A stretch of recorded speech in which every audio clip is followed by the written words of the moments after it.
Hello and welcome to another episode of National Divorce Talk Raw. Going to be a relatively quick episode. We're going to cover new evidence of what we've been saying for years, at least 2 years, that Joseph Biden is not a whole lot of difference between him and Donald Trump. A lot of liberals don't want to hear that, but as we've said, it doesn't really matter who's in charge at the federal level. They're going to pursue American policies that are out of line with California values. We had famously documented how Joseph Biden kept the refugees from Muslim countries coming in here, how he kept the embargoes on China that hurt the California economy, and how he famously kept Latin kids in cages on the border after he criticized Trump for doing the same thing. He also allowed for oil company executives to work on his climate change panel. So Latin kids in cages, Muslims banned, refugee caps still in place. That's all Joe Biden. He kept all that stuff in place that Donald Trump did. Also, the SALT tax, the state and local tax. Donald Trump invented removing the SALT tax so that people in liberal states would be hurt. Donald Trump specifically created the ruling to remove the state and local tax exemption so that primarily people in Connecticut, New York, and California, liberal states, would be hurt financially. Joe Biden kept the SALT cap in too. So if Trump did that in order to hurt us, what does it mean when Biden does the exact same thing? And if Trump was a white supremacist for keeping Latin kids in cages, what does it mean that Joe Biden does the same thing? And if Trump was a neo-Nazi and a white supremacist because he tried to actually ban Muslims from coming in and he tried to limit the amount of refugees who could come in, and Joe Biden keeps those things going, what does that say about Joe Biden? On top of that, we have even more evidence we're going to get to in just a second. But first,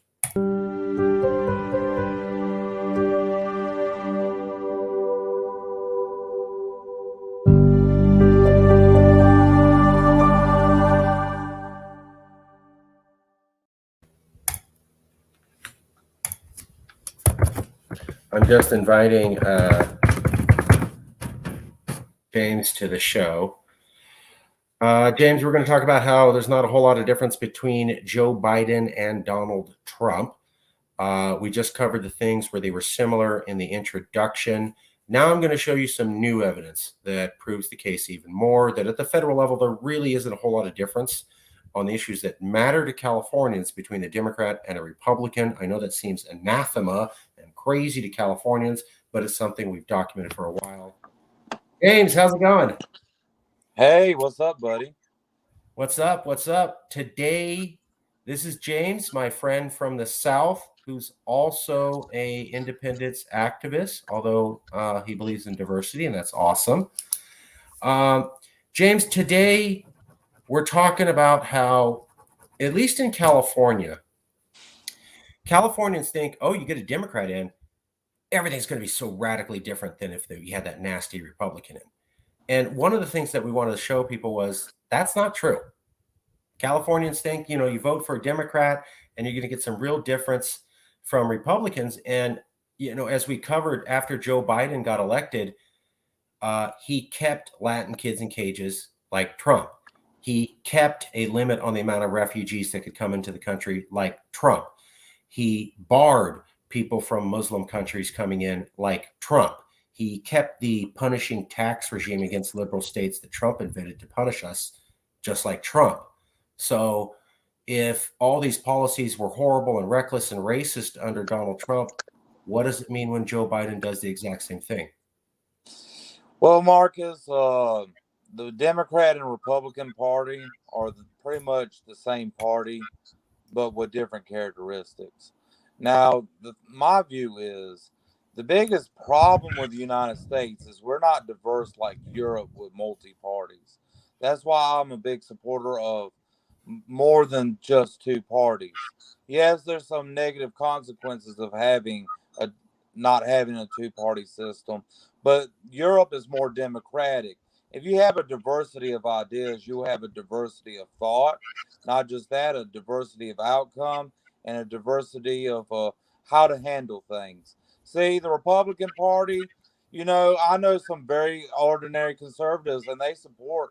I have never met anybody who didn't support social safety nets, the ordinary people.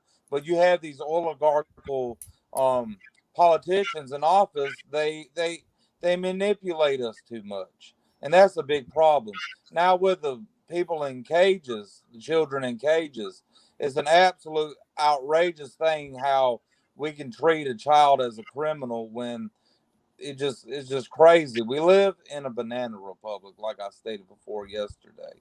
And we need diversity of ideas. We need to create new parties. We need to create new diversity of ideas in our community. That's why I no longer identify as the Democrat or Republican because, they're both the bad taste of what rots in America. We live now in the internet age, and it's time that we create new parties.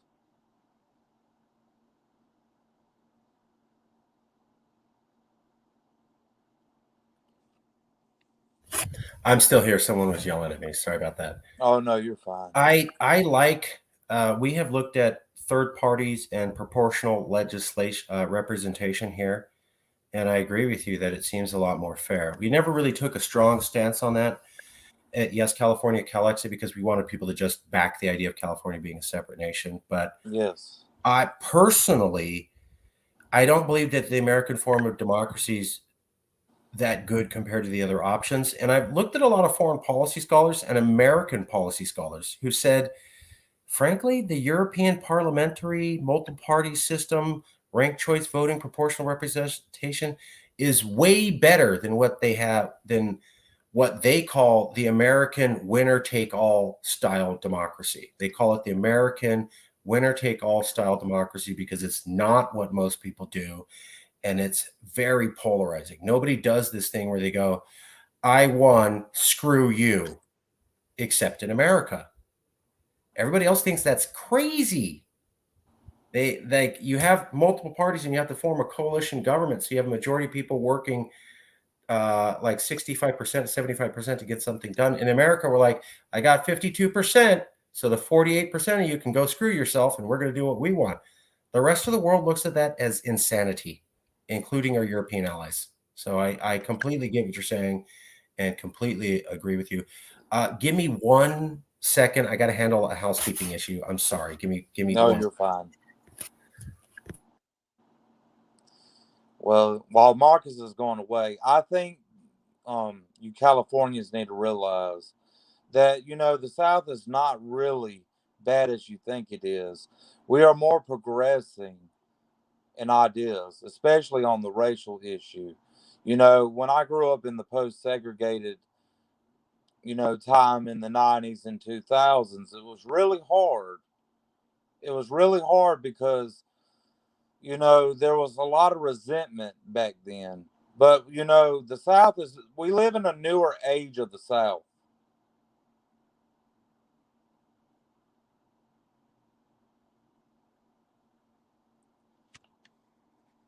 I can't hear you, Marcus. So Bobby Shane says in response, "Hey Bobby, if you want to come on the show, you're more than welcome.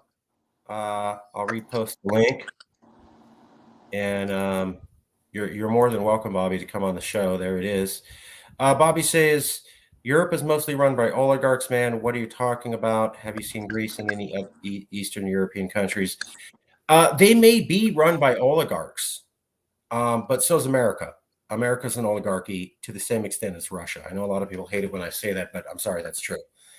Princeton University and Northwestern University around 2004 or 2014 issued a study where they looked at all laws passed by Congress since the 70s. And they said if you're an oligarch, there's a 95% chance that whatever law you want gets passed. And that if you're a middle class person, quotes, there's an almost insignificant chance that any law that you want gets passed. That was from Princeton University and Northwestern University, looking at 30 years of American law. And they said, looking at what laws get passed and what the public wants, America's hardcore oligarchy and not a democracy and no better than Russia when you look at that. That's what Princeton and Northwestern University said. So, by the way, that study was also backed up by the Harvard Business School. And nobody has refuted that study today. So, yeah, oligarchies exist. What I'm talking about is that when you look at foreign policy scholars and you look at American scholars of foreign policy, they all say there's two types of democracy: the parliamentary multi-party system that James is talking about, which I agree, I like. And then there's the American winner take all style, which is one or two parties, one person wins, they get everything they want, and the other party gets nothing.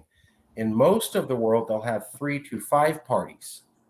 And just because one party wins doesn't mean they have enough support to have a government coalition. So they'll have to work with other parties to form a coalition in order to get laws passed. And usually you get about 65, 75% of the voting populace backing that coalition, which is why you do not have the level of political division that we have here in America. It's built into our system. And our European allies recognize it and say, you guys are crazy for doing it that way.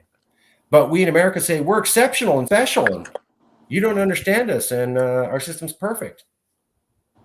So we don't change. That's what it meant, Bobby. The biggest problem with a multi-party system is a stalemate where none of the parties can agree. But that does bring in compromising. True. Well, let me show a couple videos, and then I'd like to ask your opinion, James, because I'm in California and James is in the South. We're on separate parts of America. So we'll cover this, and you tell me what you think about this, okay? Let me show you a couple things, show the audience, and then we'll go from there. So this one is the collapse of globalization and America's retreat. It's called the Realignment Podcast. That's Sagar and Jetty, who does the Breaking Points news show. This is Peter Zeihan. He's one of the international political scholars I was talking about.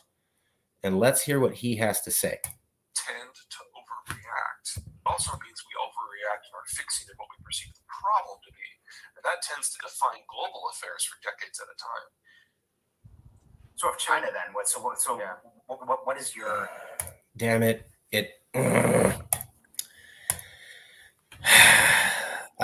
Sorry, let me find the exact second where that happened. This is so dumb. Give me one. Of course, there's no messages there. Okay. Well, I'll just... Okay.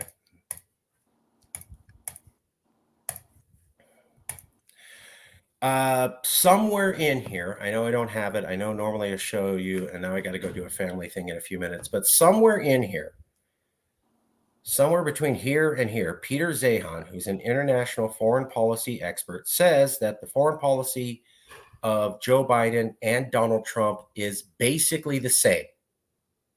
And then he goes, I know we're not supposed to say that. So Peter Zeihan, the guy at the bottom of the screen, political expert, in this show, I don't have the exact minute queued up and I don't have time to find it now that we're live, said that foreign policy between Joe Biden and Trump is almost identical. But we don't want to let people know that. That's what we've been saying. So he admits they're the same, but he also admits that in America, people don't like to hear that. So here's another thing. Well, Robbie, in 2018, Washington Post columnist Jamal Khashoggi was assassinated in a premeditated extrajudicial killing at the Saudi consulate in Istanbul by agents of the Saudi government and at the alleged instruction of Saudi Crown Prince Mohammed bin Salman. He was dismembered and removed from the building in pieces. During his 2020 presidential run, Joe Biden, eager to distinguish himself from Trump, who had downplayed NBS's role in Khashoggi's murder, said this. Mr. Vice President, the CIA has concluded that the leader of Saudi Arabia directed the murder of U.S.-based journalist Jamal Khashoggi. The State Department also says the Saudi government is responsible for executing nonviolent offenders and for torture. President Trump has not punished senior Saudi leaders. Would you? Yes, and I said it at the time. So what happened was Donald Trump was cool with the Saudi government. And after the Saudi leaders executed a reporter, Donald Trump was still cool with the Saudis. And he was massively criticized as a monster, who does not care about human rights. Well, now Joe Biden's doing the exact same thing. He's going to go to Saudi Arabia to normalize relationships with them and to refurbish the relationship with the leader there. So if Trump was a horrible monster for going to Saudi Arabia and making things cool, even though they killed a reporter, then what is Joe Biden when he does literally the exact same thing? And here's that quote I was going to show you.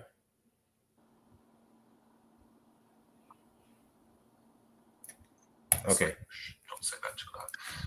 But in terms of foreign policy, it is constantly. And so when it doesn't, we kind of lose our shit. Just let it play. It'll be 9/11 is a great example. Obviously, it was a tragedy, 3,000 dead. But as a side effect of our military interventions in the Middle East, we put the sharp end of American power on either side of every major trade and energy artery. Let's give it a second. It'll play. Sputnik, of course, We're looking for classic 1524 to one. 1530 is the exact second. But we ripped up our entire educational and scientific system and coasted on the benefits of that revolution for 6 I don't want to fast forward it because I'll shoot past it. It's a very quick comment. Give it a few more seconds. It also means we overreact and are fixing what we perceive the problem to be. And that tends to define global affairs for decades at a time. So if China then, what is your sum up what our current approach to China is, and what would your analytical ideal reaction be? We've got three things that are going on that honestly were bipartisan, both Trump and Biden. And I know that's like, don't say that too loud. There you go. There it is. Okay. Trump, Biden, the same on foreign policy. Biden, the same on Trump on kowtowing to the Saudis. Let's take a look at this. Creator and host of the Empire Files, Abby Martin, had this to say about Secretary Antony Blinken about the deaths of Shireen Abu Akleh and Jamal Khashoggi, two journalists and U.S. citizens who were murdered. Let's watch. Secretary Blinken, what about Shireen Abu Akleh? She was murdered by Israeli forces. Right? CNN just agreed to this. These are your two greatest allies in the Middle East, Saudi Arabia and Israel. They have murdered American journalists, and there have been absolutely no repercussions. And you're sitting up here talking about the freedom of press and democracy. The United States is denying sovereignty to tens of millions of people around the world with draconian sanctions for electing leaders that you do not like. Why is there no accountability for Israel or Saudi Arabia for murdering journalists? It is one of the most dangerous places in the world to be a journalist in Palestine.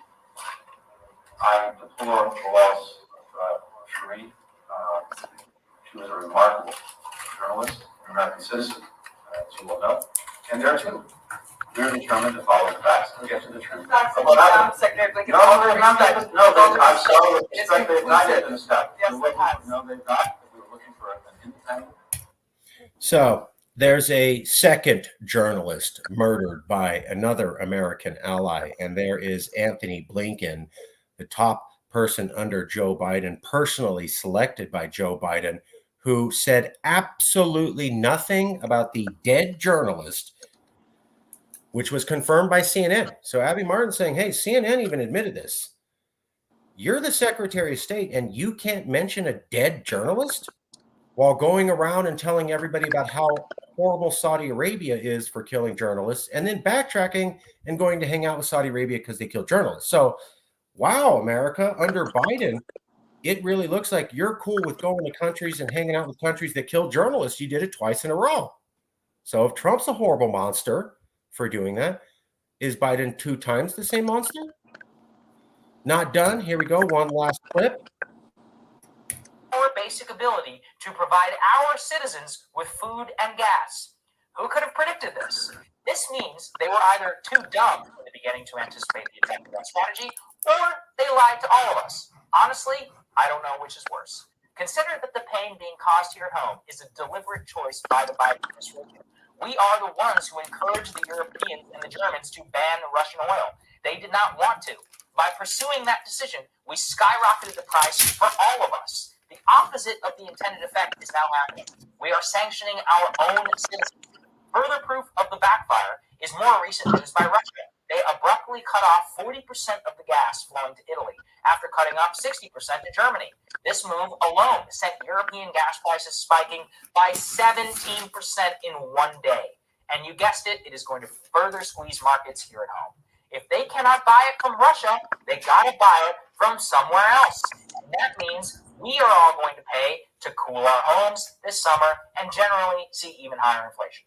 Now tell me, does that move by Russia sound like one of someone who is financially desperate? The truth is that Russia would let that gas flow and they would take the money if they actually needed it. They are in a position right now. So what Sagar is talking about is that the sanctions against Russia by the Biden administration were not well thought out and were just a kind of harebrained idea and just shoved in there to get something done. That is the exact same type of governing that Donald Trump was criticized for doing. Not really understanding the system, not thinking things out, just kind of like harebrained knee-jerk reaction in a way that would destroy the American economy. Well, I offer Joe Biden follows the exact same practice.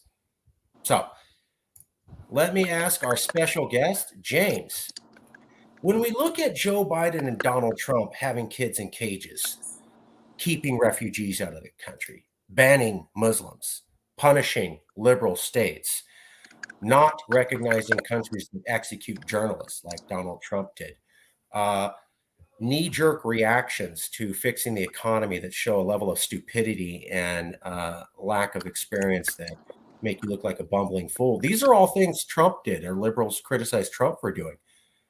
Now we see Biden doing those same things. What conclusion can we reach other than that Joe Biden and Donald Trump aren't that different? Am I missing something here, James? Is there another way to look at this? There's not mass hysteria like it was on the Trump regime. Now that we have the Biden regime, they want to go after their corporate interests. Now with our involvement in the Middle East, it all has to do with oil. And now we're even more dependent on oil when we sanction Russia. Not just that, with the Saudi government assassinating the journalists, as Israel did the same thing against the Palestinian journalists, there's no difference. I think most of our debt that we have in this country is caused by our involvement in the Middle East. Ever since we got involved in the 1950s when we wanted to drill for oil. And the American people want to start producing the resources at home and not having much involvement overseas.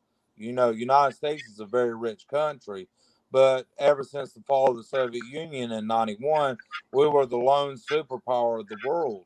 And as we became, I don't know what the word to say for it, overbolding, prideful that we were the only superpower left since 91. Yeah, emboldened. It's bringing our downfall. Yeah. But what I like is that you're conservative, or you're on the other side of the perspective generally from me, whatever the right term is. Yes, correct. I'm not far right. Yeah.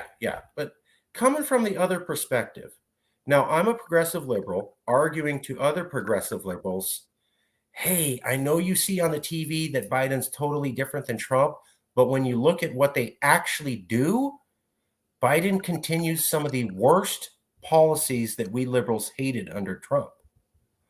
So, James, would it be fair for a liberal to conclude that, looking dispassionately at this, that Joe Biden and Donald Trump have way too many policy similarities? Or am I totally getting this wrong and these guys are radically different from each other when it actually gets down to how they run business? I like to make a statement on that comment.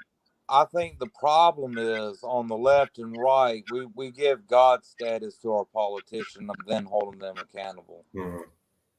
They're like the second coming of a Messiah, and it's really not how government works. Well said.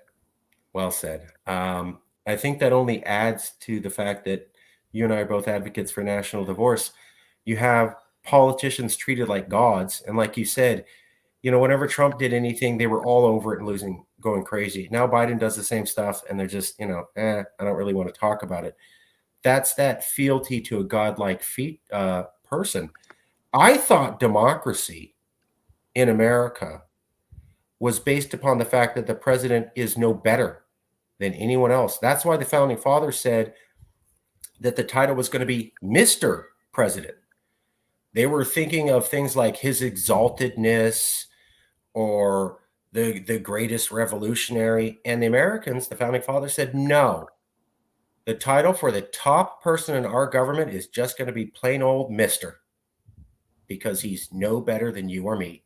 And that's why today, 200 years later, we call him Mr. President instead of His Exalted Majesty. From like in other countries, the royal of the exalted, we don't do that because we're supposed to be the same. And so when I hear you talking about how in modern America on the left and on the right, we treat our politicians like gods, that is so totally against the way the founding fathers envisioned politics running in America, going back to the very essence of what it means to be American. Correct, Marcus.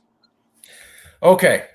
Thanks, James. I'll get you that money later for agreeing with me. I appreciate it. It's a joke. No money. I'm doing it just for the betterment of the people. That's all that matters. James, my mama's yelling at me because it's supper time. So I got to get. I think you know what I mean. Oh, yeah. I have a mother, too. Okay. Take care, buddy. Take care. Love seeing you. I'll see you soon.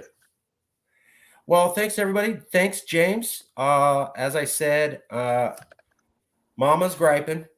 It's supper time, and I got to get. I'm half Okie. That's how you would say that. So, love you all. This is to keep you informed, and we'll see you soon.